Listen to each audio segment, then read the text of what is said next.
Shalom, selamat pagi semuanya. Kita bersuka cita buat Tuhan kita, amin. Saudara, saya ingin sampaikan sebelum kita mulai ibadah kita, pujian dan penyembahan itu merupakan satu bukti kesaksian kita bahwa kita menyadari Allah itu ada, amin. Jadi saya rindu ketika kita memuji dan menyembah Tuhan, berikan dengan sepenuh hati kita, berikan yang terbaik buat Tuhan. Karena yang sepenuh hati itu suatu yang berkenan di hadapan Allah. Amin. Yang sepenuh hati itu yang menyenangkan Tuhan. Yang sepenuh hati itu sesuatu yang sangat membangun, yang buat Allah bertata di atas pujian umatnya. Pujian penyembahan juga merupakan satu kesaksian di mana kita mengalami kemenangan, walaupun kemenangan itu sebenarnya belum terwujudkan kita alami. Tapi itu satu bukti bahwa kita mempercayai Tuhan. Ya, jadi apapun persoalan pergumulanmu hari ini, yuk kita mau sama-sama datang kepada Dia, memuji, menyembah Dia. Bahwa itu menjadi satu kesaksian kemenangan yang sudah kita raih. Amin. Mari kita berdoa di depan Tuhan. Terima kasih Bapa, kami bersyukur ini hati kami. Ambil alih seluruh hidup kami. Sehingga kami boleh menjadi satu dupa yang harum di hadapan-Mu. Sehingga pujian dan penyembahan kami boleh menjadi sesuatu yang berkenan dan menyenangkan Engkau. Kami bersyukur buat hadir-Mu di tengah-tengah ibadah kami, ya Allah. Biarlah Engkau Allah yang bertata di atas pujian umat.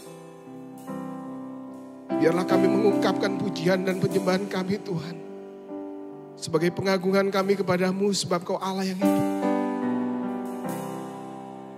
Kami ingin mengakui Engkau di dalam pujian dan penyembahan kami kepadamu. Kami ingin bersaksi bahwa kami sudah memperoleh kemenangan yang daripadamu Tuhan. Melalui pujian dan penyembahan kami kepadamu, ya Allah.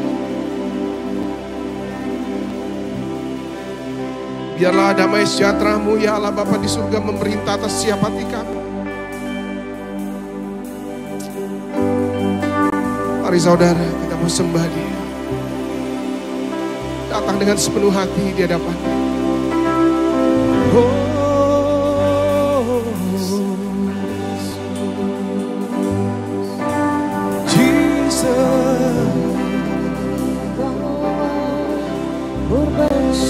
Segala pengagungan bagi-Mu, segala kemuliaan untuk-Mu, segala hormat bagi-Mu.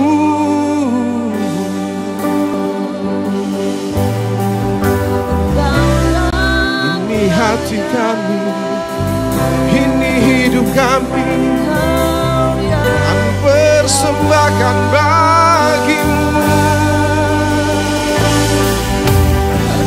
Kami mau bersuka karena-Mu, kami mau bergirang karena-Mu Tuhan. Yes God, kami penuhi tata-Mu dengan pujian kami.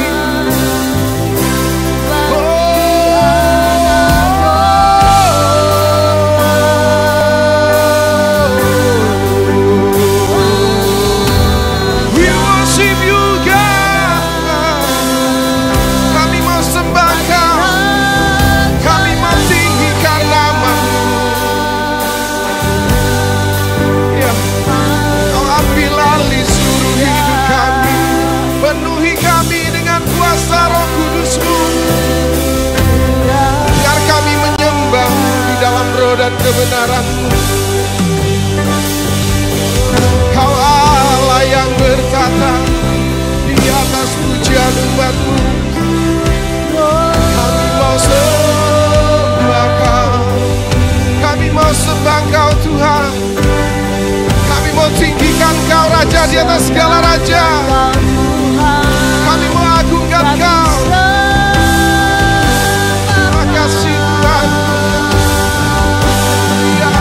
Hallelujah. Yes Lord.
menghormati Engkau Tuhan dengan totalitas kami kepadamu.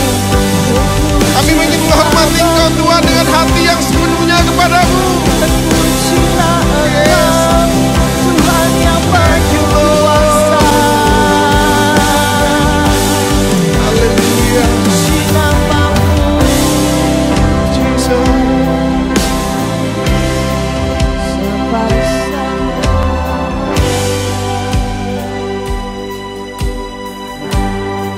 Segala kemuliaan bagimu, segala pujian bagimu Tuhan. Yes God. Yes Jesus. Katakan dimuliakan. Ya, mari saudara, naikkan pujian itu. Dimuliakan, yes God. Ditinggikan, Yesus Tuhan. Yesus Tuhan, Kau Rajaku, Kau Rajaku yang bertata, yang bertata, Dia yang berkuasa, yang berkuasa.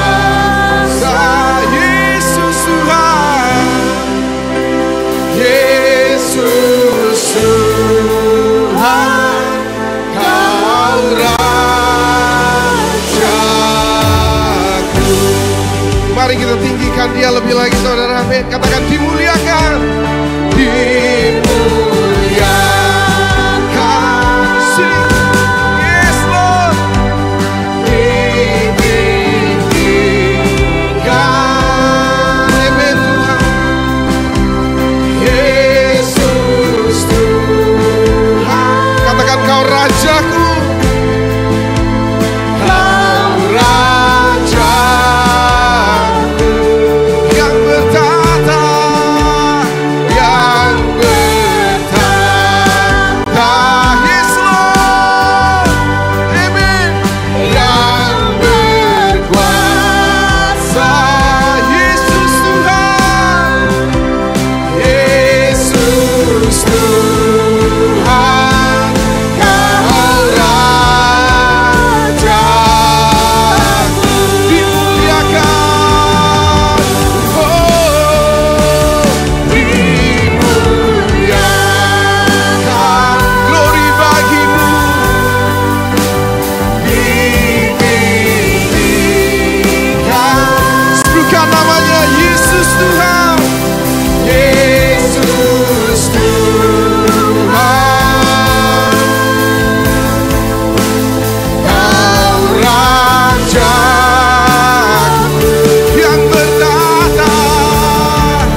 gereja kami Tuhan. Kau Allah yang hidup di dalam kami Tuhan. Thank you Lord. Segala kemuliaan bagimu Tuhan. Segala hormat pujian hanya bagimu Tuhan. Yes God. Thank you Lord.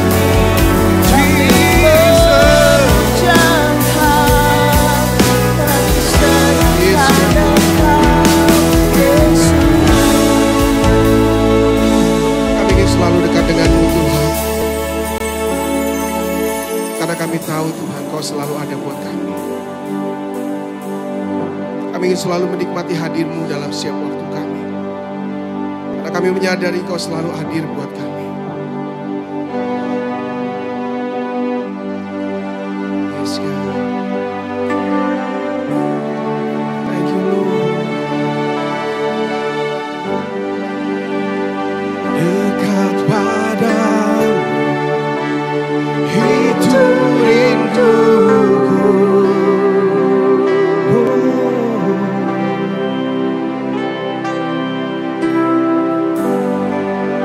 Setiap kataku Kau pun menunggu.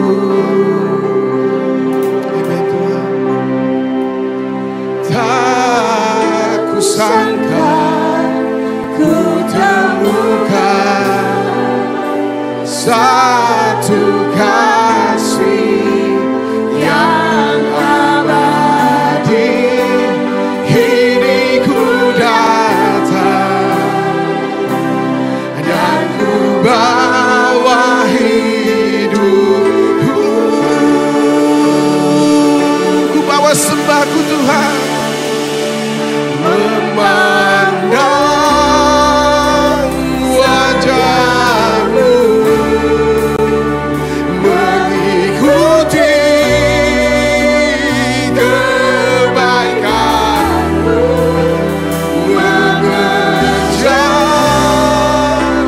hadir-Mu di dalam hidupku. Ku mau bawa sembahku Tuhan, membawa sembahku, menyatakan kebesaran-Mu, mengejar, selalu mengejar dalam hidupku. Amin Tuhan. Dekat padamu itu rinduku. Kau selalu menunggu setiap kataku, setiap kataku Kau pun menunggu. Biar kami temukan Kau Tuhan. Oh, Tak kusangka yes God. Ku temukan satu kasih yang abadi. Kini ku datang Tuhan, ini hidup kami Tuhan, dan ku bawa hidupku. Oh,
mengejar hadir-Mu selalu Tuhan. Mengejar hadir-Mu dalam hidupku. Mari saudara berikan kemuliaan bagi Tuhan kita, amin. Sedang kita semua bangkit berdiri, berikan salam buat kanan kirimu. Katakan kita mau bersuka buat Tuhan kita, amin.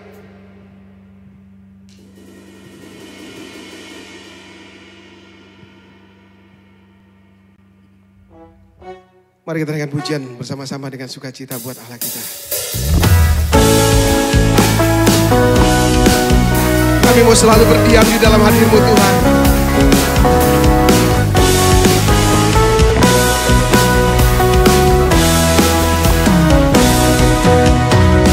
Ajarku berdiam dekat di hati-Mu, di saat ku berpaling temukan cinta-Mu.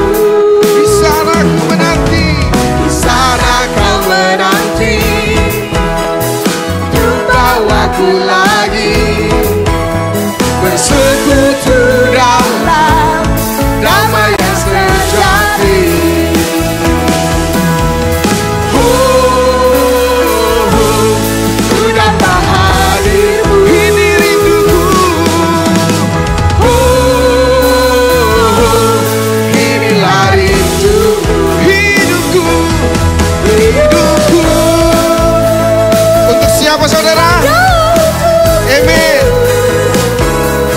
Segenap hatiku kagum akan kebaikan-Mu. Biar nafasku, yes God, menceritakan kasih-Mu. Ajarku berdiam dekat di hati-Mu.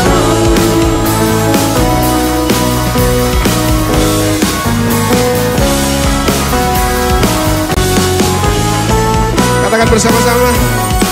Ajarku berdiam dekat di hati-Mu, di saat ku berpaling temukan cinta-Mu. Di sana Kau menanti untuk bawaku lagi bersekutu dalam damai yang sejati. Ku dambah hadir-Mu. Ini rindu kami Tuhan.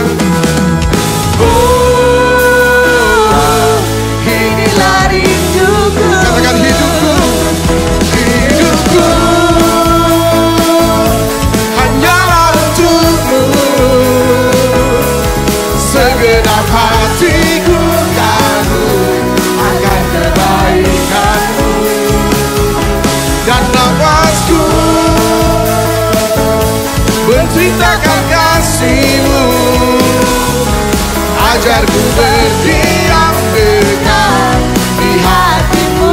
Ajarku berdiam, ajarku berdiam dekat di hati-Mu. Sekali katakan, ajarku berdiam, ajarku berdiam dekat di hati-Mu. Mari kita tinggikan Tuhan kita lebih lagi, amin.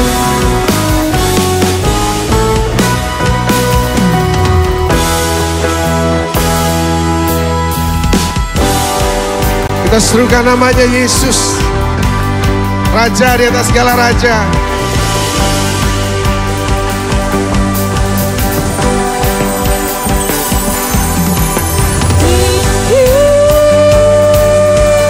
Namamu dipuji, hormat, kemuliaan, sorak dengan segenap hati, Raja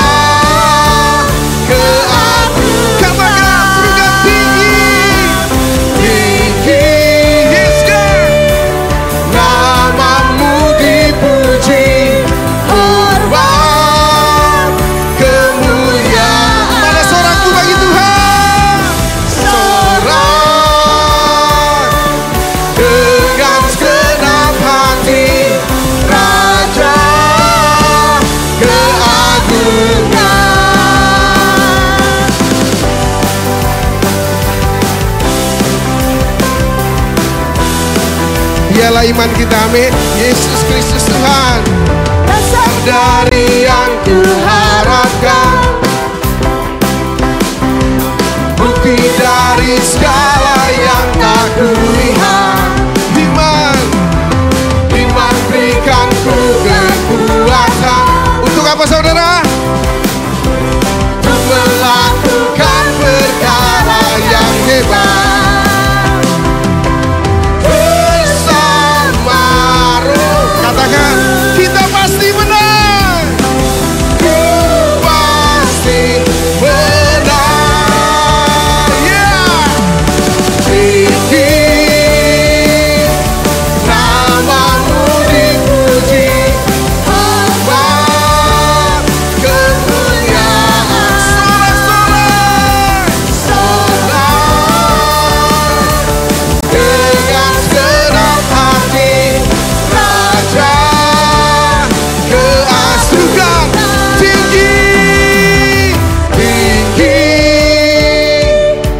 namamu dipuji, hormat kemuliaan. Sorak bagi Dia, amin. Sorak dengan segenap hati, Raja. Lebih lagi, katakan tinggi bagimu. Tinggi namamu dipuji, hormat kemuliaan. Berikan sorak-sorai, sorak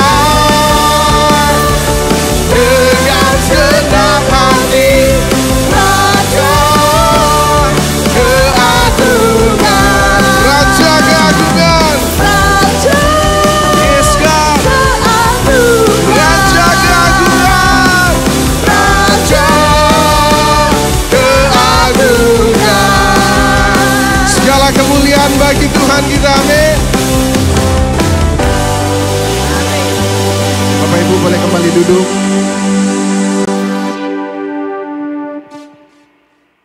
bersyukur ya Tuhan, segala kebaikan-Mu, penyertaan-Mu dalam kehidupan kami. Hari-hari yang boleh kami lalui bersama dengan Kau Tuhan, itu adalah bukti karena Engkau sangat mengasihi kami Tuhan. Terima kasih Tuhan untuk berkat-Mu yang melimpah Tuhan dalam kehidupan kami. Terima kasih untuk setiap pertolongan-Mu dalam kehidupan kami. Terima kasih untuk setiap mujizat-Mu Tuhan yang telah Kau nyatakan dalam kehidupan setiap kami. Kami bersyukur punya Allah seperti Engkau. Karena itu Tuhan, kami tetap mengakui Tuhan, Kau Allah satu-satunya di dalam kehidupan kami. Juru selamat kami Tuhan, dan Raja dalam kehidupan kami. Kami menyatakan Kau Tuhan segalanya dalam kehidupan kami. Ajar kami Tuhan untuk terus bersyukur kepada-Mu Tuhan. Terima kasih Yesus.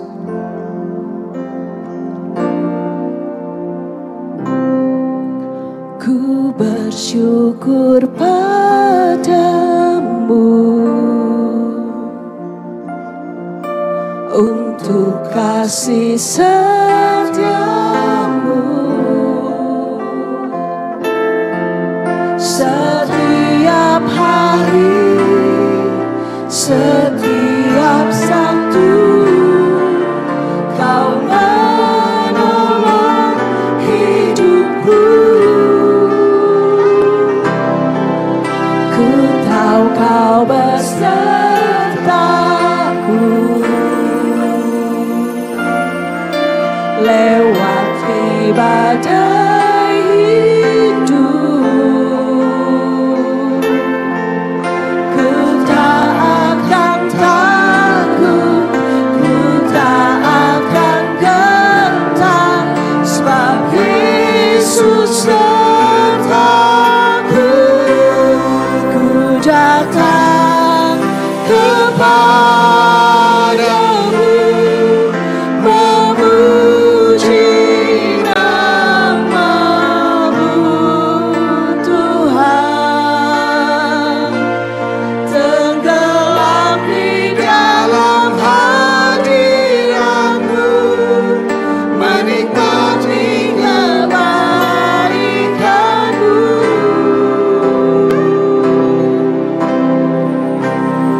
syukur kita pada Tuhan dan pujian kita. Ku bersyukur padamu untuk kasih setiamu. Setiap hari, setiap waktu, Kau menolong hidupku. Ku tahu Kau beserta lewati badai.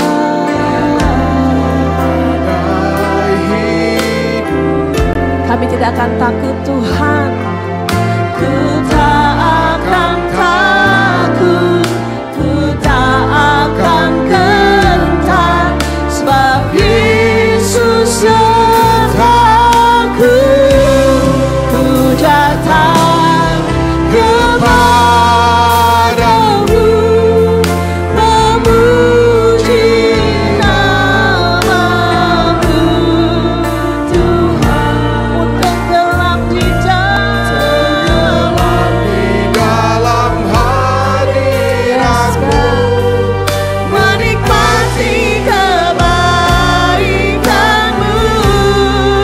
Ku sembahkan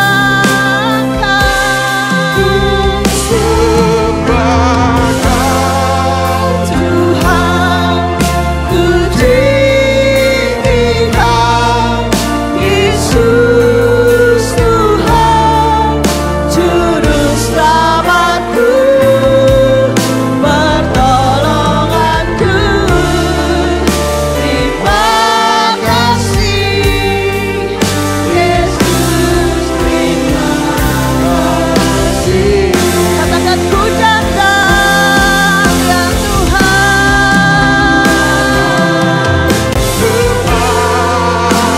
Kami membawa persembahan yang terbaik Tuhan.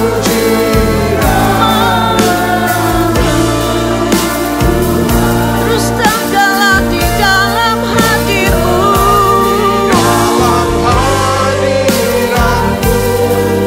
Menikmati kebaikan-Mu. Hanya Engkau yang kami sembah Tuhan.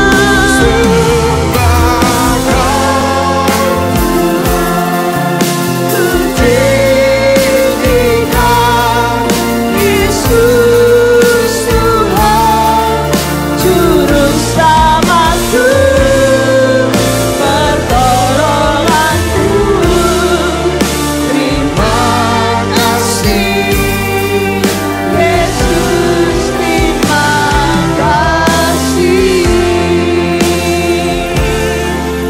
Terima kasih Yesus, terima kasih.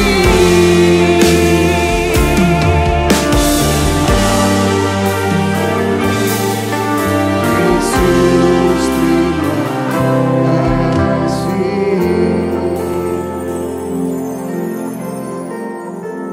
Hanya ucapan syukur kami Tuhan, dapat kami persembahkan kepadamu Tuhan.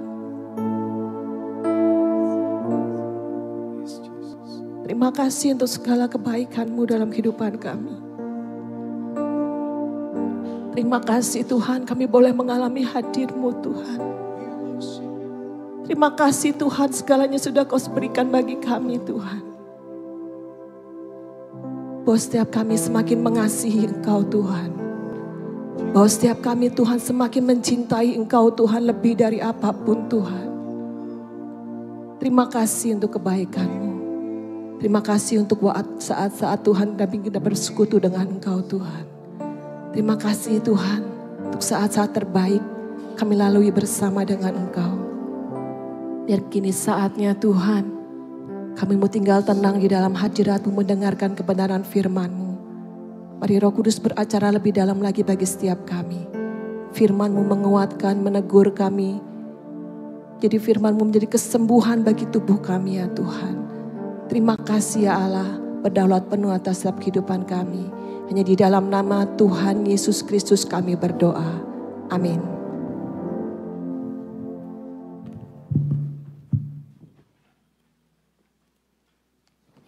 Shalom, selamat pagi. Apa kabarnya Bapak Ibu Saudara? Puji Tuhan, walaupun Indonesia kurang baik-baik, tapi kita baik-baik saja ya. Saya titip pesan aja Bapak Ibu Saudara, kita sama-sama jangan lupa tiap hari berdoa buat Indonesia, supaya semuanya boleh tuntas dengan baik ya. Jadi berdoalah buat Indonesia, karena saya percaya doa bisa mengubah bangsa, doa bisa mengubah segala sesuatunya. Ya, jadi kita mau belajar pagi hari ini sama-sama belajar tentang mengejar hal-hal yang paling bermakna dalam kehidupan kita. Nah Bapak Ibu, sebelumnya saya pengen review sebentar khotbah-khotbah minggu lalu tentang hikmat supaya Bapak Ibu ingat kembali. Ya kan di minggu pertama kita sudah belajar tentang mencari hidup yang lebih baik. Ya, mencari hidup yang lebih baik. Saya berharap Bapak Ibu Saudara hidupnya lebih baik. Orang yang berhikmat akan menghargai hikmat. Orang yang berhikmat akan menghormati Tuhan. Orang yang berhikmat akan menaati firman Tuhan, itu di minggu pertama. Di minggu kedua kita belajar jangan batasi hidup Anda pada diri sendiri. Jadi jangan batasi hidup Anda pada diri sendiri. Pribadi yang hidup dengan berhikmat adalah orang yang percaya kepada Tuhan sepenuhnya. Ya, pribadi yang hidup dengan berhikmat mengakui Tuhan di dalam seluruh aspek kehidupannya. Pribadi yang berhikmat menaati Tuhan dalam semua hal yang dilakukannya. Itu minggu kedua. Minggu ketiga kita belajar tentang sikap hati yang menentukan level kehidupannya. Jadi saya berharap level kehidupan kita berubah, kita bertumbuh. Kita belajar tentang untuk bertumbuh dalam hikmat diperlukan sikap rendah hati, sikap mau belajar, dan sikap menghormati Tuhan. Itu minggu ketiga. Minggu keempat, minggu lalu kita belajar sama-sama hidup yang lebih baik di setiap langkah. Ya, jadi berharap setiap langkah kehidupan kita menjadi pribadi-pribadi yang lebih baik dalam kehidupan kita. Kita belajar agar mengalami kehidupan yang semakin baik, maka orang harus menghargai firman Tuhan dengan serius, menjaga hati dengan sangat waspada, dan menatap ke depan dengan konsisten. Nah minggu ini sama-sama kita pengen belajar tentang mengejar hal-hal yang paling bermakna. Bapak Ibu Saudara, teknologi itu berkembang sangat pesat sekali, ya kan? Dan dengan adanya teknologi Bapak Ibu Saudara, kehidupan itu memang lebih dipermudah, ya, memang lebih dipermudah. Sampai banyak hal itu banyak orang jadi nganggur gara-gara teknologi loh.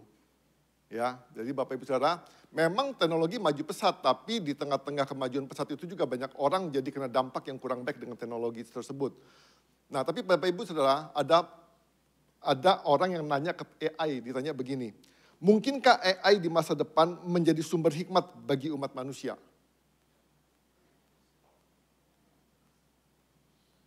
Nah ini perkembangan teknologi Bapak Ibu Saudara. AI itu udah marak banget loh. Semua orang udah mulai pakai AI. Semua rata-rata udah banyak lah pokoknya udah pakai AI. Kita kadang-kadang cari-cari apa juga sekarang udah tinggalin Google, kita masuk ke AI. Kenapa? Lebih gampang, lebih simpel. Pekerjaan yang mungkin berbulan-bulan, kita bisa kerjain dalam tempo 2 menit selesai. Gara-gara AI. Bisa nggak kira-kira? Mungkinkah AI di masa depan menjadi sumber hikmat bagi umat manusia? Kok ada yang mau jawab? Cuma Suwani doang yang jawab. Nggak mungkin Bapak Ibu Saudara. Nih ChatGPT jawab begini.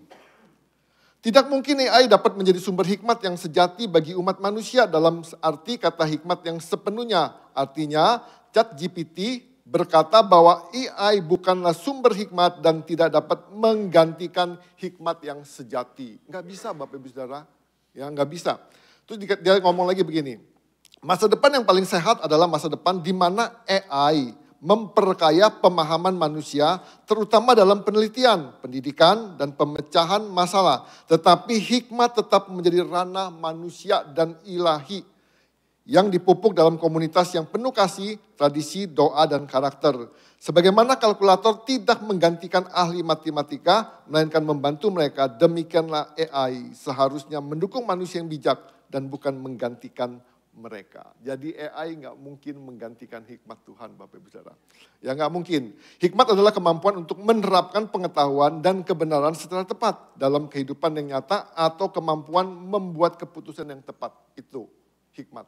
Nah, Bapak Ibu Saudara, hikmat sejati bukan hanya soal kepintaran, melainkan soal moral. Ya Bapak Ibu Saudara, AI nggak ngajarin moral. Kadang-kadang kita semakin jago di AI, jadi semakin moralnya jadi berantakan. Ya kan? Dikatakan Bukan hanya soal kepintaran, melainkan soal moral, spiritual, dan relasi dengan Allah. Hikmat sejati tidak lahir dari AI, melainkan dari takut akan Tuhan. Bapak Ibu saudara, dengan AI Bapak Ibu belum tentu bisa berkomunikasi dengan Tuhan. Bapak Ibu bisa tanya ChatGPT, bisa komunikasi dengan ChatGPT langsung.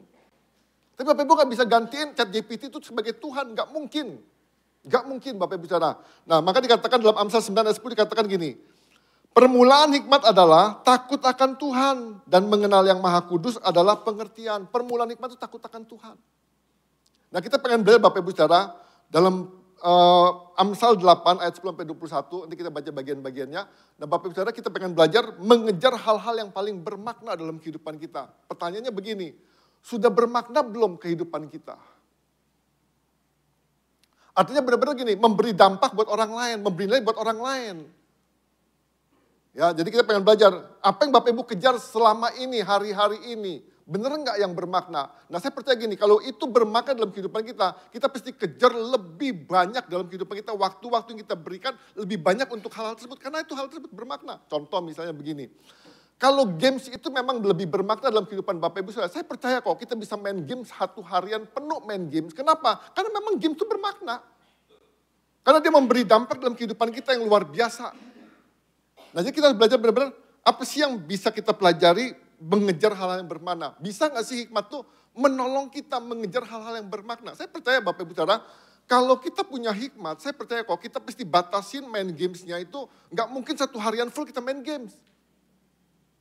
Ya kan? Jadi kalau kita misalnya, waduh saya satu hari main game, tiap hari saya main game, tiap hari main game. Kita bela-belain, begadang gara-gara games. Kan keterlaluan Bapak Ibu saudara. Saya percaya di sini nggak ada. Nah kita pengen belajar Bapak Ibu saudara ya. Dari Amsal 8 ayat 10 sampai ke 21. Saya baca dulu bagian 10 sampai 13 dikatakan gini.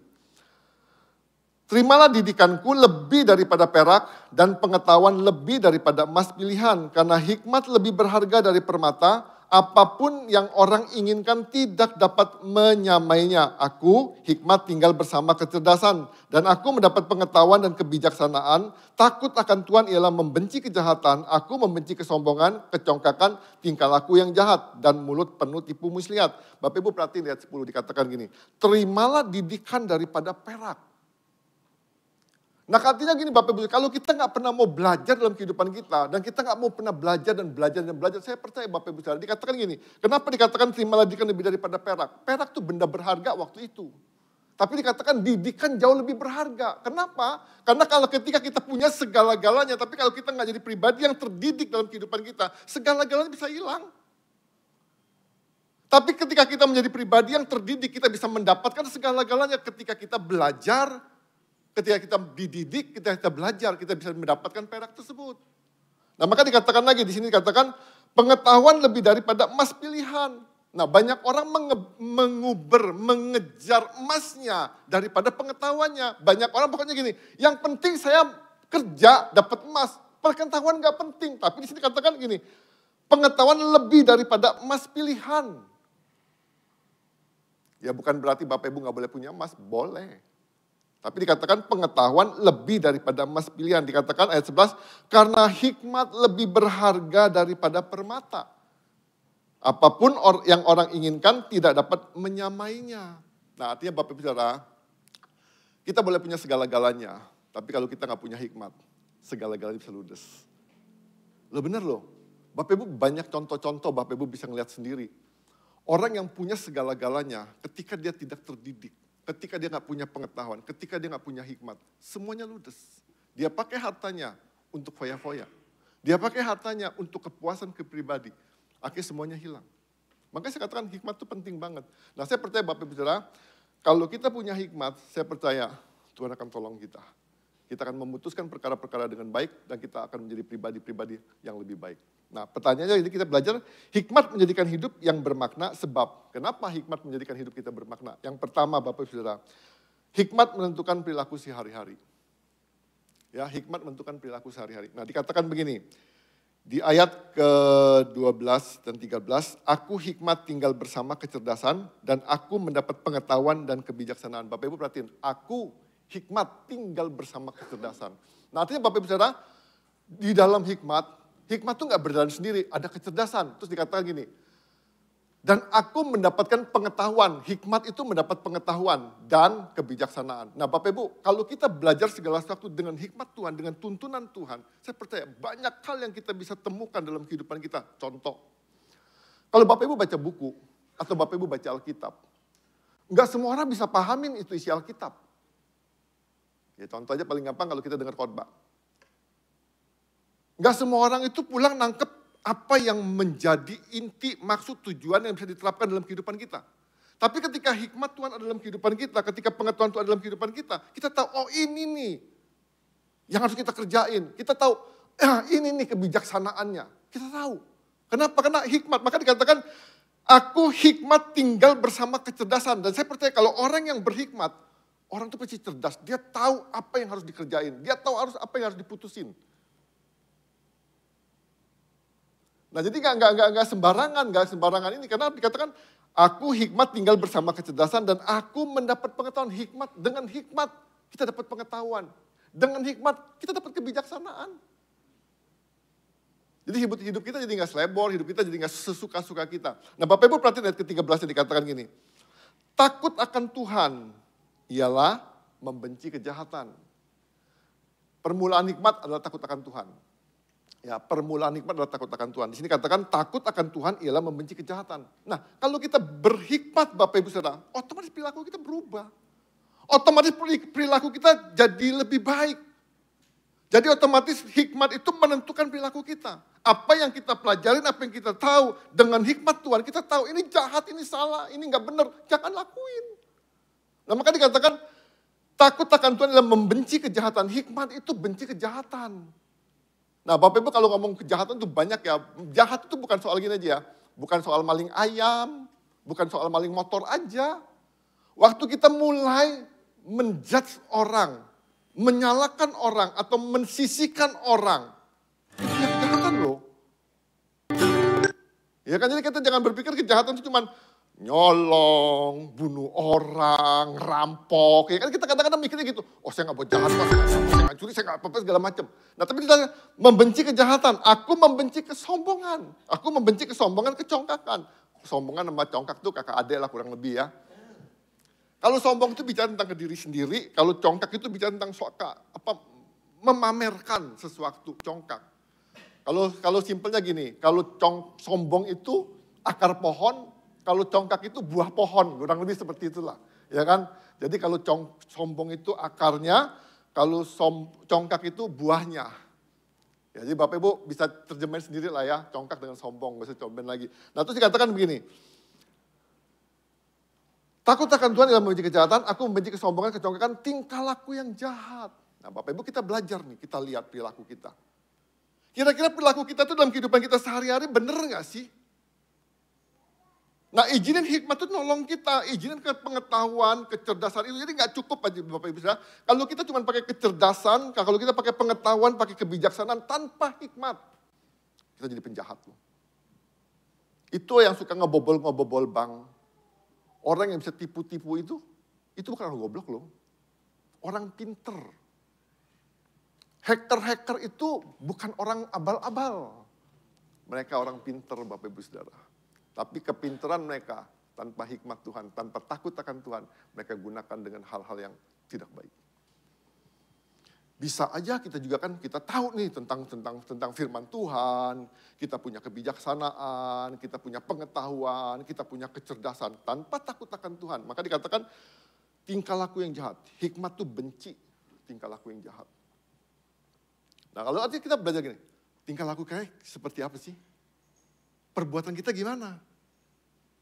Jadi kita benar-benar gini, hikmat itu nolong kita menentukan perilaku kita. Kalau kita tahu ini salah, ya jangan dilakuin. Kalau tahu ini jahat, ya jangan dilakuin. Maka dikatakan tingkah laku, ini bicara tentang karakter kita. Mau berubah nggak karakter kita? Mau rubah nggak sifat-sifat kita? Ya, tingkah laku yang jahat. Terus dikatakan mulut penuh tipu muslihat. Ya, jadi Bapak Saudara, hikmat itu mulutnya nggak perlu tipu muslihat. Dia jujur, ya ngomong ya, enggak ngomong enggak. Nggak tipu muslihat. Ya, jadi kalau kita suka ngebohong, suka ngomong gede, ya kan, suka ngarang-ngarang cerita, Itu tipu muslihat loh. Kan kita kan kadang-kadang nggak sengaja kan pengen popularitas, kita ngarang cerita gitu kan. Cerita sebenarnya nggak ada. Atau kadang-kadang kita juga ngomong segala macam, nggak ada yang ngomong, kita bujuk-bujuk, kita ngomong sendiri. Itu katanya lupa, ada yang ngomong. Yang ngomong siapa? Ya pokoknya ada yang ngomong. Gitu kan. Nah itu kan kita ngarang cerita. Ini kan sebetulnya karang-karangan buat-buatan. Nggak boleh. Maka dikatakan gini, itu hikmat nggak boleh seperti itu. Nah maka Bapak Ibu Saudara kita harus ingat kecerdasan, pengetahuan, dan kebijaksanaan akan menentukan keputusan yang kita ambil. Dan keputusan ini pada gilirannya akan mempengaruhi perilaku kita. Hal terpenting bukanlah kecerdasan, bukanlah pengetahuan, bukanlah kebijaksanaan itu sendiri. Melainkan takut akan Tuhan saat kita mengambil keputusan. Sebab tanpa hikmat semua dapat mengakibatkan kebinasaan bagi kita dan menjauhkan kita dari kasih karunia Tuhan. Jadi Bapak Ibu ingat, hati-hati. Kalau gitu cuman hikmat doang dong. Tidak, Bapak Ibu harus cerdas. Bapak Ibu harus berpengetahuan, Bapak Ibu harus punya kebijaksanaan, harus belajar. Hidup itu pembelajaran, ya hidup itu pembelajaran. Itu yang pertama Bapak Ibu Saudara, ingat, hikmat bukan cuma pengetahuan, hikmat itu jalan hidup. Ya, jadi hikmat bukan pengetahuan, hikmat membuat kita hidup dengan benar di hadapan Tuhan. Orang yang berhikmat tidak asal mengikuti nafsu, tren, atau keinginan saat, melainkan hidup dalam takut akan Tuhan. Bapak Ibu Saudara, tren boleh ada. Tapi kita nggak boleh ikut tren yang ada ketika itu bertentangan dengan firman. Ya kan, ada kan tren-tren yang baru-baru yang suka apa namanya, boneka apa tuh namanya? Labubu, ya kan? Labubu. Bonekanya lucu mungkin kan ya. Tapi itu kan tren. Kadang-kadang itu kan disebut monster apa segala macam. Ya Bapak Ibu terserah lah itu hati nurani segala macam. Bapak Ibu boleh selidikin segala macam. Terus kan ada tren-tren, banyak tren-tren lah yang banyak-banyak yang kita kadang-kadang kita adopsi juga tren-tren tersebut, padahal itu bertentangan dengan firman Tuhan segala macam. Ya kita harus bijak-bijak lah dalam mengelola atau benar-benar mengikuti tren yang ada, keadaan yang ada, di dalam keadaan zaman yang ada. Itu yang pertama Bapak Ibu Saudara ya. Jadi Bapak Ibu, benar, ada kan baru-baru ini ada kasus kan, pengusaha yang gara-gara nggak bisa cairin dana 13 miliar, direktur banknya dibunuh. Kenapa? Dia nggak pikir panjang. Orangnya pinter, tapi dia tidak berhikmat. Dia bunuh tuh direkturnya. Gara-gara dia ngomong katanya direktur itu menghalangi apa gimana, direktur nggak mau apa gimana lah, kurang lebih seperti itu. Kenapa? Karena nggak berhikmat. Yusuf, Bapak Ibu Saudara, Yusuf itu punya kesempatan untuk selingkuh dengan tante Potifar. Tapi Yusuf nggak mau. Dia tahu ketika dia selingkuh, mungkin aja jadi anak kesayangan si tante Potifar. Tapi dia tahu dengan hikmat dia memutuskan, tidak, dia harus lari. Nah kadang-kadang Bapak Ibu Saudara dalam kehidupan kita sehari-hari, banyak tawaran-tawaran dalam kehidupan kita untuk mengubah perilaku kita jadi salah. Tapi Bapak Ibu ingat, kesenangan sesaat, keputusan yang menguntungkan sesaat, hati-hati dengan masa depan kita. Ya jadi hati-hati, itu yang pertama. Yang kedua, hikmat menjadikan hidup yang bermakna sebab hikmat menentukan kualitas kehidupan. Ya Bapak Ibu Saudara di sini dikatakan begini, ayat ke 14 sampai 17 dikatakan begini. Padaku ada nasihat dan pertimbangan, akulah pengertian, padakulah kekuatan. Karena aku para raja memerintah dan para pembesar menetapkan keadilan. Karena aku para pembesar berkuasa, juga para bangsawan, semua hakim yang adil. Aku mengasihi orang yang mengasihi aku dan orang yang tekun mencari aku akan mendapatkan aku. Bapak Ibu perhatiin dikatakan gini, padaku ada nasihat dan pertimbangan. Akulah pengertian, padakulah kekuatan. Bapak Ibu Saudara, hikmat itu luar biasa banget. Ya, menurut saya hikmat itu luar biasa banget. Dikatakan, aku hikmat ada nasihat, dalam hikmat ada nasihat, dalam hikmat ada pertimbangan, dalam hikmat ada pengertian, padakulah kekuatan. Bapak Ibu Saudara, kalau Bapak Ibu lihat ayat ini, Bapak Ibu Saudara, enggak ada alasan hidup kita tuh enggak punya kualitas. Kenapa? Karena semuanya kan dikasih tahu nih, ada nasihatnya, ada pertimbangannya, ya kan? Ada pengertiannya, ada kekuatannya. Di ayat berikutnya katakan, karena aku para raja memerintah. Nah waktu itu Salomo tahu semuanya nggak terlalu penting, yang penting tuh hikmat. Maka dia mintanya hikmat. Waktu dia minta hikmat, dia dapat segala-galanya. Tapi kalau dia minta segala-galanya, ketika dia nggak dapat hikmat, mungkin segala-galanya bisa hilang. Nah makanya kita belajar begini, hikmat itu penting banget. Maka jelas dikatakan, karena aku para raja memerintah. para pembesar menetapkan keadilan. Karena aku, para pembesar berkuasa, juga para bangsawan, juga semua hakim yang adil. Nah Bapak Ibu perhatiin, contoh-contoh yang diberikan ini membuktikan orang-orang yang berkualitas. Kan gak ngomong gini, karena aku, para pengemis ada. Karena aku, para pemalas ada. Kan gak ada ngomong begitu. Ini membuktikan hikmat itu nuntun orang jadi pribadi-pribadi yang berkualitas. Pribadi-pribadi yang punya integritas. Bukan sekedar ada, bukan sekedar hidup. Tapi benar-benar punya kualitas. Nah makanya dikatakan sesungguhnya Tuhan telah menganugerahkan segala fasilitas dalam kehidupan kita. Jadi gak ada alasan Bapak Ibu dalam kehidupan kita. Namun kita gak percaya. Masa sih hikmat bisa nolong kita? Masa sih hikmat bisa jadiin hidup kita berkualitas? Nah, kita gak percaya Bapak Ibu Saudara. Jadi kita benar-benar yakin, kita harus meyakini dan percaya bahwa jika hidup kita dipandu oleh hikmat, maka kualitas kehidupan kita akan menjadi lebih bermakna. Bapak Ibu Saudara, kualitas hidup tidak ditentukan oleh seberapa kaya kita. Melainkan oleh keputusan-keputusan yang kita ambil setiap harinya berdasarkan hikmat. Maka saya contoh lagi Bapak Ibu Saudara, Bapak Ibu maka belajarlah, lihatlah kalau nggak percaya. Banyak banget orang-orang yang punya segala-galanya tidak berhikmat. Dan hilang segala-galanya. Banyak sekali Bapak Ibu contoh-contoh orang yang gak punya apa-apa. Ketika dia hidup dengan berhikmat, dia jadi orang yang luar biasa. Banyak. Banyak. Jadi Bapak Ibu jangan takut dengan keadaan diri kita. Ketika hidup kita berkualitas, ketika kita benar-benar mengandalkan hikmat, ketika kita benar-benar mengandalkan nasihat, pertimbangan, pengertian, dan kekuatan. Saya percaya Bapak Ibu Saudara, hidup kita jadi lebih baik. Hidup kita jadi lebih indah. Ada satu contoh Bapak Ibu Saudara, seorang ibu. Suaminya meninggal. Ibu itu ya dengan keras dan kerja keras dia harus membiayai hidup anak-anaknya untuk jadi orang. Dalam tanda kutip memang dia orang gitu kan, jadi orang yang luar biasa. Dan Bapak Ibu Saudara, mamanya ini gak ngajarin dia, lo harus kaya. Tidak. Dia ngajarin nilai-nilai. Dia ngajarin hidup takut akan Tuhan.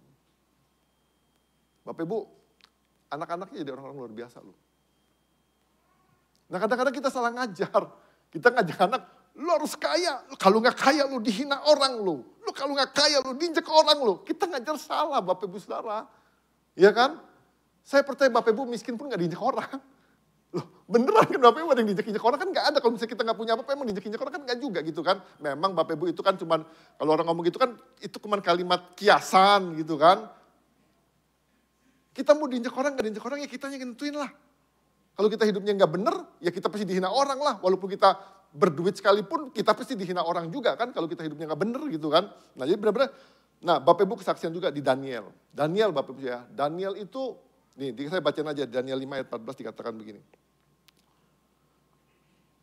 Daniel itu dikenal sebagai orang yang penuh dengan roh Allah, hikmat dan pengertian, walaupun ia seorang tawanan di Babel. Ya, Daniel itu orang tawanan Bapak Ibu Saudara. Orang tawanan itu bisa apa sih? Ya kan, orang di penjara itu bisa apa sih? Gak bisa ngapa-ngapain, tapi dikatakan begini. Hikmat Tuhan membuat dia dihormati raja-raja. Hikmat Tuhan mengangkat kualitas hidup Daniel bahkan di tengah-tengah bangsa asing. Artinya Bapak Ibu Saudara, apapun kondisi kita, saya percaya hikmat Tuhan akan tuntun kita, akan tolong kita menjadi pribadi yang berkualitas. Ya, tinggal tergantung kita mau apa enggak. Ya, nih ayatnya bunyinya begini nih.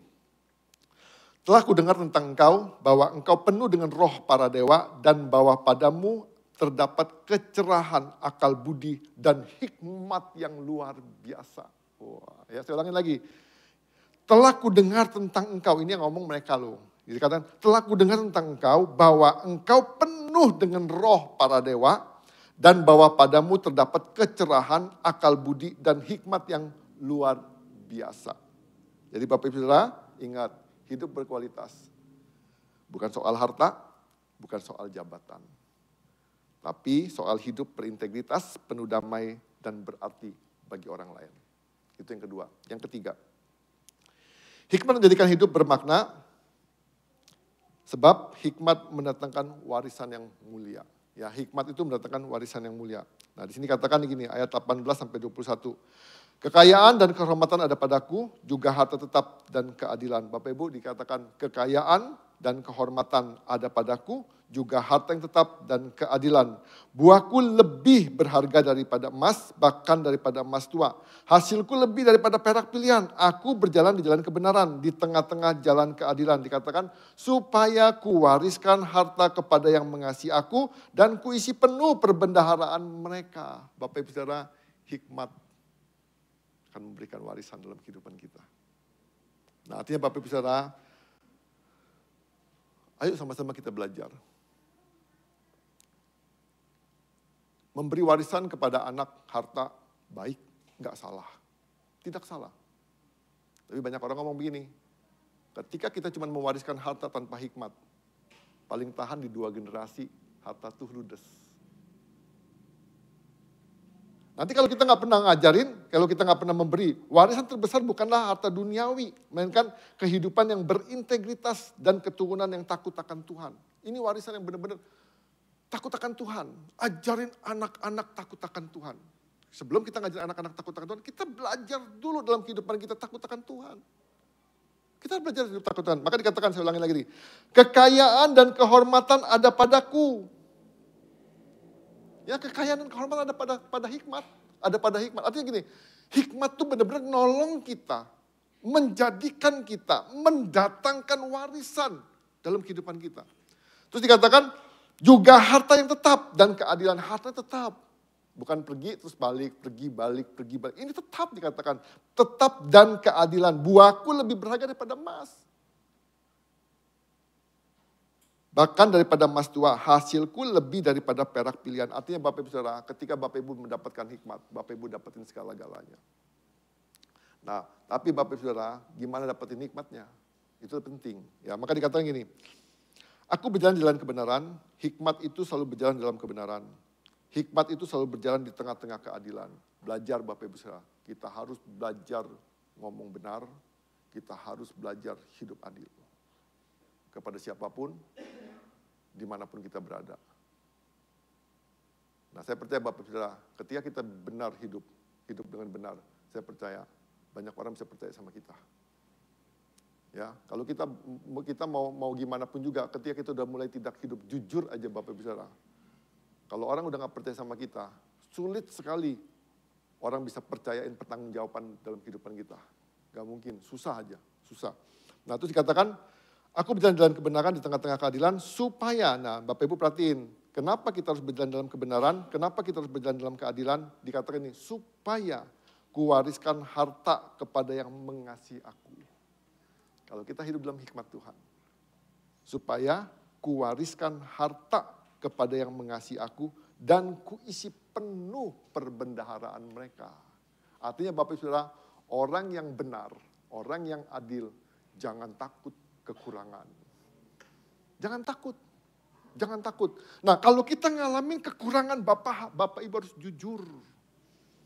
Kalau Bapak Ibu mengalami kekeringan, kerohaniannya kering, gak ada damai segala macam, merasa hampa hidupnya, kita harus jujur. Masih hidup dalam kebenaran gak? Masih hidup dalam keadilan gak? Kadang-kadang kita mempersalahkan situasi, emang kondisi seperti ini sih Pak. Kita selalu mensalahkan kondisi keadaan, menyalahkan orang lain, menyalahkan banyak hal dalam kehidupan kita. Tapi kita nggak pernah melihat diri kita sendiri masih berdiri dalam kebenaran nggak? Masih berdiri dalam keadilan atau tidak? Jelas Bapak Ibu dikatakan, aku berjalan di dalam kebenaran, di tengah-tengah jalan keadilan. Aku hikmat, berjalan dalam kebenaran, di tengah-tengah jalan keadilan, supaya kuwariskan harta kepada yang mengasihi aku. Dan kuisi penuh perbendaharaan mereka. Jadi Bapak Ibu hati-hati. Kalau kita pengen mau hidup kita bermakna, jangan sia-siakan kehidupan kita. Isi hari-hari kita dengan penuh makna. Kalau Bapak Ibu lihat di kuburan, kan ditulis lahir, meninggal. Antara lahir meninggal itu ada satu garis gini. Satu garis set, lahir, meninggal. Nah maka dikatakan gini, Sesungguhnya kehidupan manusia hanyalah sepotong garis. Hanya sepotong garis. Lahir, meninggal ada satu garis. Cuma satu garis. Tapi kita harus isi garis ini, gak boleh sembarangan. Supaya waktu kita meninggalkan warisan yang baik dalam kehidupan kita. Terutama untuk anak-anak kita. Ya, ninggalin warisan yang baik. Hidup itu seperti satu garis. Nggak panjang hidup kita. Garis juga pendek loh Bapak Ibu. Kalau udah jadi garisnya, aduh paling berapa senti ya. Pendek lah kalau di garis di pusaka itu pendek banget. Bapak Ibu ingat, saya cuma ingatin aja, hidup kita singkat. Jadikan hidup kita berkualitas. Jadikan hidup kita penuh makna. Jadi jangan sembarangan buat hidup kita, karena saya percaya Bapak Ibu Saudara, apapun yang kita wariskan dalam kehidupan kita kepada anak-anak kita, tapi kalau kita nggak mewariskan iman dan hikmat Bapak Ibu Saudara, semua warisan itu akan hilang sekejap. Ya, akan hilang sekejap, namun jika ia meninggalkan iman dan keteladanan hidup, ia akan mewarisi warisan yang kekal dan tak ternilai. Seperti contoh dalam Alkitab ada contoh, waktu Paulus menulis surat kepada Timotius dikatakan gini, iman yang tulus ikhlas ada padamu. Ya, Paulus ngomong kepada Timotius, iman yang tulus ikhlas ada kepadamu, seperti ada pada nenekmu Lois dan ibumu Eunike.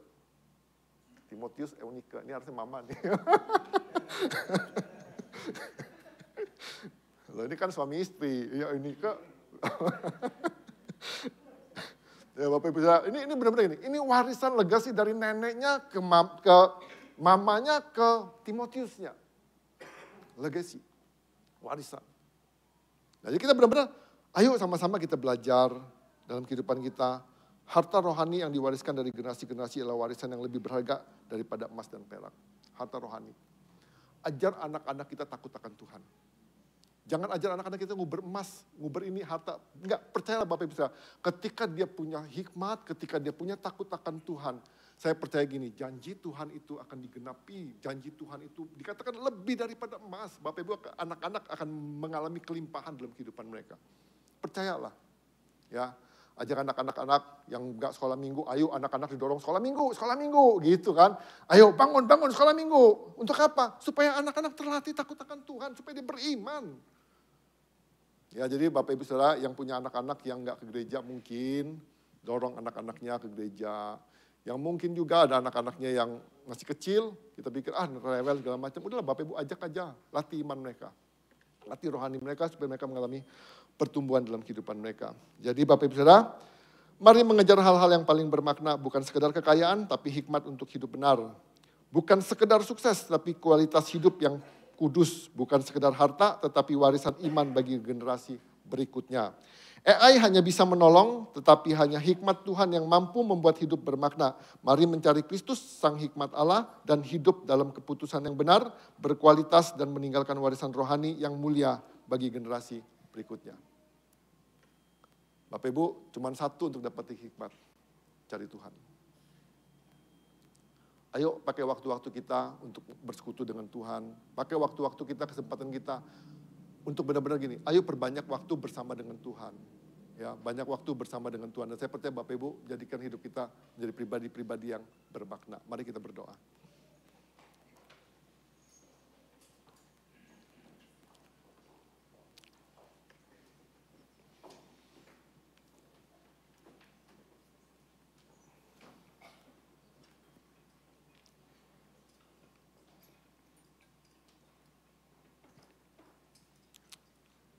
Terima kasih Tuhan. Bapak kami bersyukur Tuhan buat kasih-Mu bagi setiap kami. Terima kasih Tuhan buat hikmat yang Kau berikan bagi setiap kami. Bila kami menyadari Tuhan kami butuh hikmat-Mu. Permulaan hikmat adalah takut akan Tuhan. Takut akan Tuhan adalah membenci kejahatan, membenci kesombongan, membenci kejahatan, membenci perbuatan-perbuatan jahat. Membenci mulut yang penuh tipu muslihat. Dalam hikmat ada kecerdasan, dalam hikmat ada pengetahuan, dalam hikmat ada kebijaksanaan. Dengan hikmat, dalam situasi-situasi yang mendadak datang dalam kehidupan kita nggak tahu, tapi hikmat Tuhan menolong kita untuk menjaga kita menjadi pribadi-pribadi yang berintegritas. Kita bisa memutuskan segala sesuatu, misal contoh kita bisa punya pengetahuan hidup jangan boros. Tapi kalau kita nggak punya hikmat Tuhan, kita tetap hidup dengan boros. Kita tidak bisa menggunakan uang dengan bijak, kita menggunakan uang semau-maunya. Tapi ketika kita punya hikmat Tuhan, saya percaya kita mulai mengatur keuangan, kita tahu tempat-tempat di mana yang diperlukan, tempat-tempat di mana kita harus keluar, tempat-tempat di mana kita harus benar-benar irit. Supaya hidup kita menjadi pribadi yang benar-benar, pribadi-pribadi yang punya perilaku yang baik, punya kualitas yang baik. Sehingga kita bisa mewariskan juga legasi, ajaran, contoh, teladan buat anak-anak kita. Saya percaya Bapak Ibu Saudara, kita semua banyak pengetahuan dalam kehidupan kita untuk hidup benar, hidup baik, hidup luar biasa, hidup diberkati, hidup mengalami kelimpahan. Tapi tanpa hikmat Tuhan, itu cuma slogan. Itu cuma tujuan hidup kita. Tapi kita nggak pernah mengelolanya dengan baik kehidupan kita. Sehingga kita nggak pernah mencapai tujuan tersebut. Tapi biarlah hikmat Tuhan yang menuntun kita, bukan sekedar pengetahuan, bukan sekedar kecerdasan, bukan sekedar kebijaksanaan. Tapi kita mau Tuhan yang pimpin kita, Tuhan yang tolong kita untuk memutuskan perkara-perkara hidup kita dengan benar. Saya juga percaya semua kita pengen hidupnya berrohani. Saya percaya semua kita menjadi orang-orang yang dewasa dalam kerohaniannya, bertumbuh, berbuah dalam kehidupannya. Saya juga percaya Bapak Ibu semua pengen usahanya diberkati luar biasa. Mengalami kemajuan demi kemajuan, bahkan mengalami kelimpahan dengan kelimpahan. Kita mungkin banyak belajar buku-buku tentang sukses, tentang kemajuan dan sebagainya. Tapi tanpa hikmat Tuhan, Bapak Ibu Saudara, ketika kita memutuskan dengan salah, kita akan mengalami kerugian. Mari Bapak Ibu Saudara, andalkan hikmat dalam kehidupan kita. Bagaimana kita bisa mengandalkan hikmat? Kita harus mengalami persekutuan yang intim dengan Tuhan. Kita harus terus datang kepada Tuhan. Kita harus terus tanya sama Tuhan, apa Tuhan yang perlu ambil keputusan di tengah-tengah situasi yang ada. Sama seperti seorang pilot, Bapak Ibu Saudara. Pilot itu punya pengetahuan, pilot punya kecerdasan. Dia tahu tentang teknik-teknik menerbangkan pesawat. Di tengah-tengah badai yang mendadak datang, dia juga punya kecerdasan hal apa yang harus dia kerjakan, apa yang harus dia putuskan, apa yang dia harus lakukan. Menaikkan pesawat atau menurunkan pesawat. Tapi Bapak Ibu Saudara, terlebih penting dia harus memutuskan dengan hikmat. Bagaimana keputusan yang benar dengan kondisi-kondisi penumpang yang ada. Dia harus mengandalkan Tuhan. Skill dia terbatas, kemampuan dia terbatas. Tapi ketika dia mengandalkan Tuhan dengan doa-doanya, dengan pengharapan kepada Tuhan, dia dapat mengendalikan pesawat tersebut. Sama dalam kehidupan kita Bapak Ibu Saudara. Kita gak bisa mengendalikan kehidupan kita sesuka-suka kita. Kita gak bisa mengendalikan kehidupan kita semau-mau kita. Kita belajar tanya Tuhan, apa yang harus diputuskan Tuhan? Apa yang harus dikerjakan Tuhan Yesus? Terima kasih Bapa. Terima kasih Tuhan Yesus. Biarlah kami hidup dengan hikmat-Mu Tuhan. Sehingga kami menjadi pribadi-pribadi yang bermakna, pribadi-pribadi yang memberi arti Tuhan dalam kehidupan kami Tuhan Yesus. Kami gak mau hidup dengan sia-sia. Kami gak mau Tuhan waktu-waktu kami isi dengan begitu aja Tuhan. Tapi kami mau Tuhan setiap waktu kami, setiap menit kami Tuhan kami mau gunakan dengan perkara-perkara yang baik Tuhan. Perkara-perkara yang membangun, perkara-perkara yang menolong, perkara-perkara yang menyatakan kemuliaan-Mu. Perkara-perkara yang membawa pertumbuhan, perubahan Tuhan. Terima kasih Tuhan. Berperkara bagi setiap kami Tuhan. Tolong kami Tuhan dengan hikmat-Mu Tuhan. Terima kasih Bapa. Terima kasih Tuhan Yesus. Terima kasih Tuhan. Kami berdoa Tuhan bagi setiap kami Tuhan. Dengan segala persoalan kami mau Tuhan hikmat-Mu yang menuntun kami. Hikmat-Mu yang menolong kami Tuhan. Terima kasih Bapa, demi nama Yesus Tuhan kami berdoa, kami mengucap syukur. Setiap kita yang mau hidup lebih bermakna berkata, amin. Tuhan berkati. Baik, kita berkati lagi kebenaran firman Tuhan. Jangan lupa untuk mempraktekannya selepas dari tempat ini dalam kehidupan kita sehari-hari. Amin. Kita melihat pengumuman di dalam minggu yang kelima di bulan Agustus.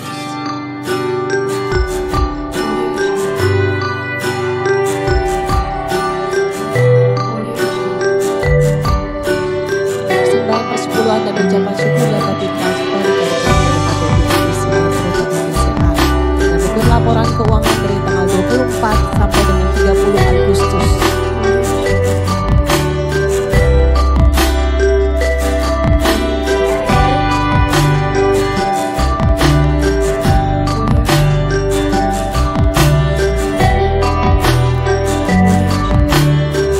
Pengumuman untuk Happy Heart hari Kamis tanggal 4 September 2025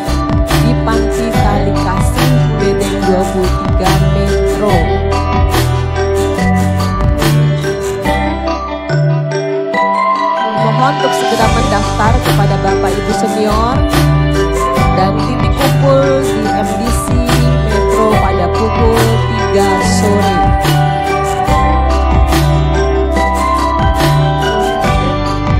Untuk sehabis ibadah, untuk Bapak Ibu Senior untuk dapat tinggal sebentar di tempat ini.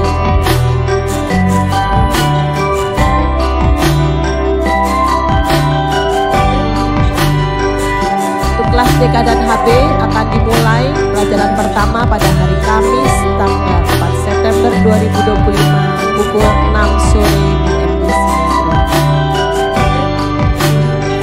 Untuk kelas prinsip untuk para pemula dapat segera mendaftar kepada Saudara Henry. Baik, pengumuman sudah selesai, kita akan akhiri ibadah kita pada pagi hari ini. Saya undang bangkit berdiri Bapak Ibu Saudara semua. Kita mau naikkan suatu pujian bahwa hari-hari kita akan tetap aman di dalam Tuhan ya.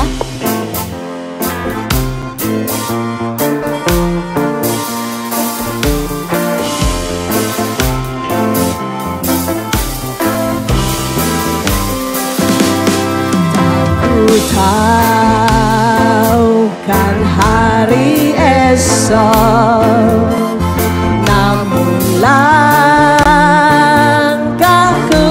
tegak, bukan surya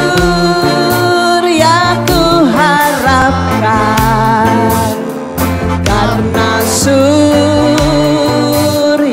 karenanya tiada ku gelisah akan masa menjelang. Ku berjalan serta Yesus, maka hatiku tenang. Banyak hal tak ku pahami akan masa menjelang, tapi kan bagiku kini tangan Tuhan yang pegang. Ku tahu kan hari esok, namun langkahku tegak, bukan surya ku harapkan, karena surya kan lenyap. Oh, tiada ku gelisah akan masa menjelang. Pastikan kita berjalan. Ku berjalan serta Yesus, maka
Jadi minggu ini yang berulang tahun itu Ibu Ani, istri dari Bapak Pova ya.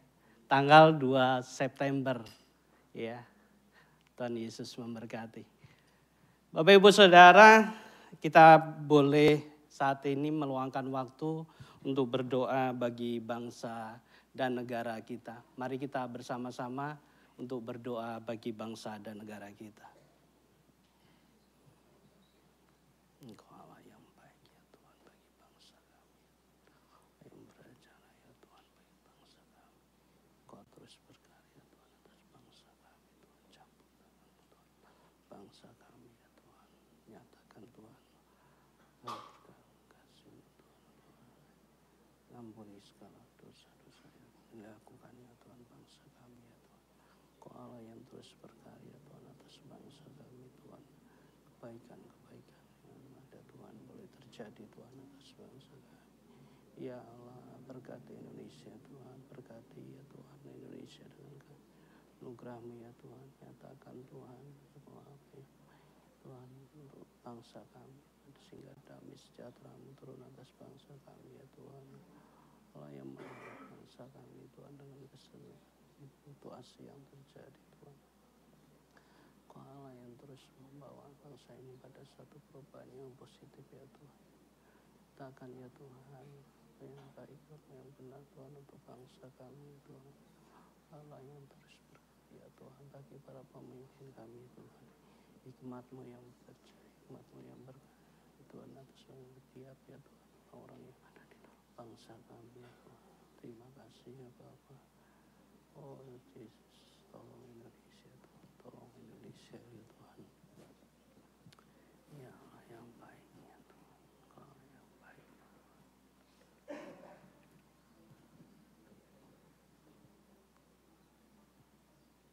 Allah yang baik. Yes Tuhan, yes. Oh Jesus. Ya Allah. Kami menyerahkan bangsa ini ke dalam tangan kuasa-Mu Tuhan. Biarkan damai sejahtera-Mu boleh ada atas bangsa kami. Sukacita-Mu ada atas bangsa kami Tuhan. Kau Allah yang terus menuntun Tuhan bangsa kami pada situasi-situasi yang lebih baik lagi Tuhan. Di tengah situasi-situasi yang buruk yang boleh terjadi saat ini. Boleh membawa bangsa kami pada satu perubahan demi perubahan untuk lebih baik lagi Tuhan. Kami berdoa Tuhan damai sejahtera-Mu turun atas Indonesia. Nyata Tuhan kasih-Mu atas Indonesia sehingga ya Tuhan. Rencana rancangan-Mu yang terjadi atas Indonesia ya Tuhan. Ampuni bangsa kami Tuhan atas kesalahan, kelalaian yang dilakukan Tuhan. Engkau Allah yang terus ya Tuhan berkarya atas bangsa kami. Terima kasih ya Tuhan, terima kasih ya Bapak. Bapak kami bersyukur ya Tuhan atas pagi yang indah ini. Engkau Allah yang baik bagi bangsa kami. Engkau Allah yang baik bagi negeri kami ya Tuhan. Engkau juga Allah yang baik bagi setiap kami ya Tuhan boleh ada di tempat ini. Kami berdoa Tuhan Engkau Allah yang terus ya Tuhan bekerja di dalam hari-hari kami. Memberikan kekuatan, kemampuan, hikmat di dalam setiap kami pribadi lepas pribadi. Karena melalui itu semua Tuhan kami boleh ya Tuhan berjalan bersama Engkau. Berjalan sesuai dengan kehendak-Mu Tuhan. Nyata Tuhan kasih-Mu Tuhan atas setiap kami pribadi lepas pribadi Tuhan. Sehingga Engkau Allah yang menggenapi apa yang menjadi janji-Mu. Menggenapi apa yang menjadi rancangan-Mu di dalam setiap kami sebagai anak-anak-Mu ya Tuhan. Biarkan kami Tuhan menjadi anak-anak-Mu yang terus melangkah dengan satu kepastian. Di tengah segala situasi-situasi yang ada. Kami terus ya Tuhan berjalan dengan hikmat-Mu. Sehingga kemenangan demi kemenangan boleh ada di dalam setiap kami. Terima kasih atas firman-Mu pada pagi hari ini Tuhan. Biarkan ya Tuhan firman ini mengubahkan kami, memperbarui kami, membentuk setiap kami untuk semakin lebih baik lagi di dalam setiap langkah-langkah hidup kami ya Tuhan. Terima kasih ya Tuhan, biarkan firman-Mu Tuhan tergenapi di dalam setiap waktu-waktu yang kami miliki ya Tuhan. Kami tahu Tuhan rancangan-Mu yang indah, yang boleh ada Tuhan di dalam setiap kami sebagai anak-anak-Mu yang telah Engkau tentukan, Engkau pilih untuk kepanjangan tangan-Mu ya Bapa. Terima kasih, kami bersyukur atas semuanya ini Tuhan. Engkau Allah yang terus berkarya. Kami juga teringat ya Tuhan untuk saudara-saudara kami yang saat ini ya Tuhan mengalami situasi-situasi yang tidak mengenakan di tengah segala pergumulan hidup mereka. Di tengah sakit penyakit yang boleh ada di dalam setiap mereka. Engkau Allah yang bekerja, Engkau Allah yang berkarya, Engkau Allah yang memberikan kesembuhan di dalam setiap mereka, di dalam nama Tuhan Yesus Kristus. Mereka yang mengalami situasi ekonomi yang tidak baik Tuhan, Engkau Allah yang terus mencukupkan, Engkau Allah yang mencurahkan berkat-Mu, membukakan tingkat-tingkat langit-Mu atas setiap jemaat-Mu Tuhan. Di tengah perekonomian yang tidak menentu Tuhan, Engkau Allah yang bekerja. Terima kasih, kami juga berdoa Tuhan untuk setiap jemaat-Mu yang mulai undur Tuhan di dalam kehidupan rohani mereka. Allah yang bekerja, Roh Kudus yang berkarya di dalam setiap mereka. Sehingga ada semangat baru, api baru yang muncul di dalam setiap jemaat-Mu yang mulai undur di dalam kerohanian mereka. Terima kasih ya Bapa, kasih-Mu terus melingkupi setiap jemaat-Mu Tuhan. Di tengah situasi-situasi yang terjadi, kami tetap memegang Engkau sebagai tuntunan, sebagai penguat, sebagai sukacita dan damai sejahtera di dalam hari-hari kami ya Tuhan. Terima kasih, kami bersyukur atas pagi yang indah ini. Kami juga akan memberikan yang terbaik melalui persembahan kami. Biarkan ini semua untuk kemuliaan nama-Mu. Sebentar kami mau undur dari tempat ini, angkatlah kedua belah tangan-Mu. Terimalah berkat dari Allah Bapa, Putra dan Roh Kudus. Biarlah kasih sukacita damai sejahtera ada di dalam setiap hidupmu. Engkau dipakai Tuhan di dalam hari-harimu. Nama Tuhan dipermuliakan di dalam hidupmu, di dalam keluargamu. Engkau diberkati di dalam setiap usaha pekerjaanmu. Dan nama Tuhan dipermuliakan sehingga Injil terus diberitakan di dalam hidupmu dari saat ini sampai selama-lamanya. Yang percaya katakan.